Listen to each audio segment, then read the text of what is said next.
नमस्कार दोस्तों, daily current affairs की इस वीडियो में आपका स्वागत है। और आइए शुरुआत करते हैं आज के अपने पहले प्रश्न से। इस वर्ष 27 सितंबर को मनाए गए विश्व पर्यटन दिवस की थीम क्या रही है? पर्यटन और पर्यावरण, पर्यटन और सतत विकास, पर्यटन और हरित निवेश या फिर पर्यटन और तकनीक। और इसका सही आंसर है पर्यटन और हरित निवेश।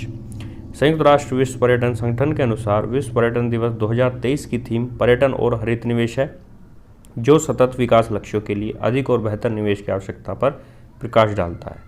विश्व पर्यटन संगठन का उद्देश्य वैश्विक पर्यटन को बढ़ावा देना है। इसका मुख्यालय मैड्रिड, स्पेन में है। आज का हमारा अगला प्रश्न है, हाल ही में किस अभिनेत्री को Dada Saheb Phalke life time achievement award 2023 देने की घोषणा की गई है? शबाना आजमी, वहीदा रहमान, दीपिका पादुकोण या फिर वीना मलिक। और इसका सही आंसर है वहीदा रहमान। दिग्गज एक्ट्रेस वहीदा रहमान को भारतीय सिनेमा में उनके अतुलनीय योगदान के लिए Dada Saheb Phalke life time achievement award से सम्मानित किया जाएगा। इस अवार्ड को पाने वाली वह 8वीं महिला कलाकार हैं। भारत सरकार ने दादा साहब फाल्के की स्मृति में 1969 में इस पुरस्कार की शुरुआत की थी। तब से लेकर अब तक केवल 7 महिलाओं को यह अवार्ड मिला है। आज का हमारा अगला प्रश्न है, हाल ही में भारत में हरित क्रांति के जनक कहे जाने वाले किस भारतीय कृषि वैज्ञानिक का निधन हो गया है?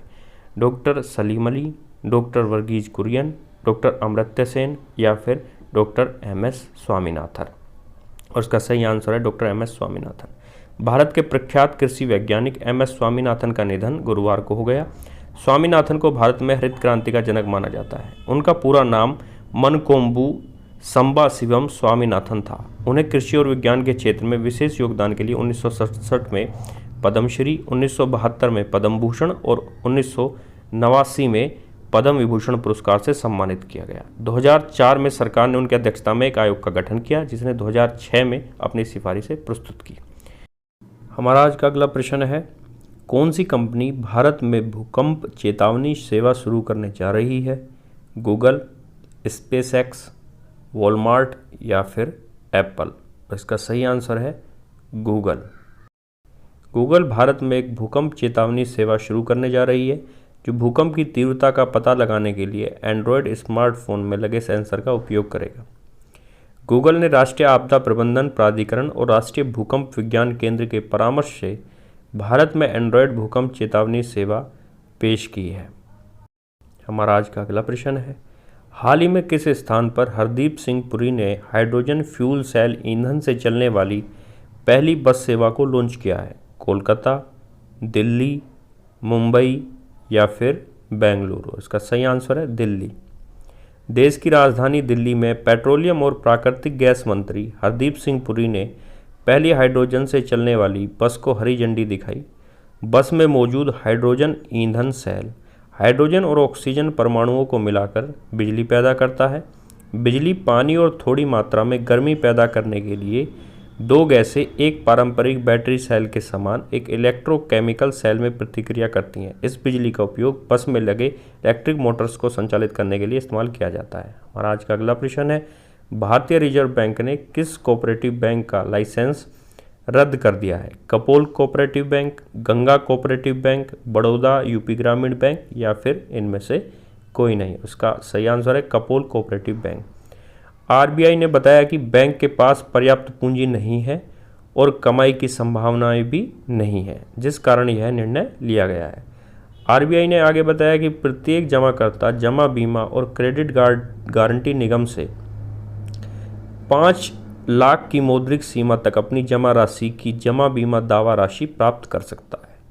हमारा आज का अगला प्रश्न है, T20 क्रिकेट में सबसे तेज अर्धशतक का रिकॉर्ड किस खिलाड़ी ने बनाया है?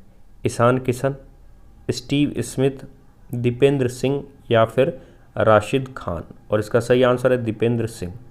नेपाल के दीपेंद्र सिंह एरी ने इंग्लैंड के खिलाफ 2007 में खेले गए T20 विश्व कप में युवराज सिंह द्वारा 16 साल पुराने बनाए गए T20 रिकॉर्ड को तोड़ दिया है। दीपेंद्र 10 गेंदों पर 52 रन बनाकर नाबाद रहे। एशियन गेम्स में नेपाल और मंगोलिया के खिलाफ खेले गए इस मैच में दीपेंद्र ने यह रिकॉर्ड बनाया। वहीं नेपाली बल्लेबाज कुशल मल्ला ने 34 गेंदों में नाबाद 137 रन बनाकर T20 में सबसे तेज शतक बनाने का रिकॉर्ड बनाया। हमारा आज का अगला प्रश्न है, भारत द्वारा विकसित ड्रोन से लॉन्च होने की क्षमता रखने वाली स्वदेशी मिसाइल का क्या नाम है? पिनाका, LPGM, इंद्रजाल या फिर MPL-3। और इसका सही आंसर है LPGM। देश में पहली बार ड्रोन से लॉन्च होने वाली स्वदेशी लॉन्च प्रिजन गाइडेड मिसाइल बनाई गई है। हवा में उड़ते ड्रोन से यह 2 किलोमीटर दूरी तक का निशाना साध सकती है। 10 किलोग्राम की यह मिसाइल एक स्थान पर जमा 50 से 60 लोगों की चीथड़ उड़ा सकती है। हमारा आज का अगला प्रश्न है, ऑस्कर 2024 के लिए भारत की ऑफिशियल एंट्री के रूप में किस फिल्म को नामित किया गया है? 2018 everyone is a hero, Gangubai Kathiawadi, Kashmir files या फिर जवान। और इसका सही आंसर है 2018 एवरीवन इज़ अ हीरो।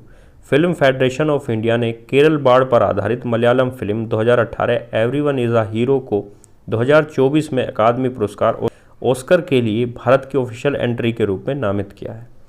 2018 पहली ऐसी मलयालम फिल्म है जिसने 100 करोड़ का आंकड़ा सबसे तेज पार किया था। अब यह फिल्म अकादमी पुरस्कार में भारत का नेतृत्व करेगी। हमारा आज का अगला प्रश्न है, हाल ही में भारत के किस IIT संस्थान ने नैप्था को डीजल इंजन में ईंधन के रूप में प्रयोग करने की तकनीक विकसित की है? IIT Madras, IIT Kanpur, IIT Kharagpur या फिर IIT बेंगलुरु। और इसका सही आंसर है IIT कानपुर। IIT कानपुर के मैकेनिकल विभाग ने डीजल इंजन के लिए एक ऐसी तकनीक विकसित कर ली है जिसमें बेहद सस्ते पेट्रोल यानी नैप्था का प्रयोग किया जाएगा।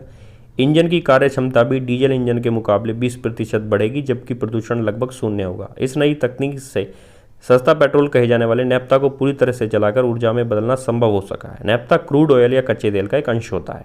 सुनने के लिए आपका बहुत बहुत धन्यवाद। हमारे साथ जुड़े रहिए, लाइक कीजिए, शेयर कीजिए और हमारा हौसला बढ़ाते रहिए। धन्यवाद।